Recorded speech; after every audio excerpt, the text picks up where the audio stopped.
Where does your operating system's boot begin? Have you ever wondered what happens when you press the power button on your computer?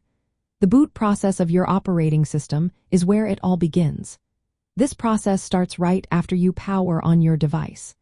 The first thing that kicks in is the system firmware, which is usually the basic input-output system or the Unified Extensible Firmware Interface.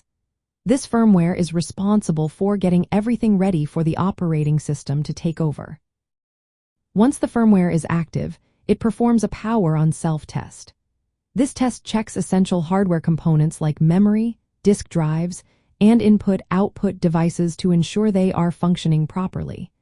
If everything checks out, the firmware then looks for a bootable device based on a preset boot sequence. This is crucial because it determines where the operating system will load from. The next step involves the first sector of the bootable device. In systems using basic input-output system, this is called the master boot record. In systems using Unified Extensible Firmware Interface, it is known as the UEFI system partition. This sector contains the initial bootstrap code, also known as the bootloader. The bootloader is a small program that plays a key role in loading the operating system kernel into memory. For instance, in Linux systems, popular bootloaders like the Grand Unified Bootloader or Linux Loader take charge at this stage. On the other hand, Windows systems utilize the Windows Boot Manager for this task. Once the bootloader has successfully loaded the operating system kernel, the operating system begins its own initialization process. During this phase, the operating system loads device drivers to communicate with the hardware, sets up system libraries, and starts essential services. After all this is done, the operating system presents a user interface, such as a login screen or shell prompt, allowing users to interact with the system.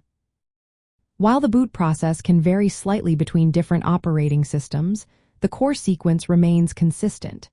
This includes firmware initialization, hardware testing, bootloader execution, and the loading of the operating system kernel. For example, Windows 10 on basic input-output systems follows a four-phase boot process. This includes the pre-boot phase, where the power-on self-test and firmware checks occur, followed by the Windows Boot Manager, then the Windows OS loader, and finally the Windows NT operating system kernel initialization. In some cases, especially in networked or diskless environments, the boot process may start with a network boot.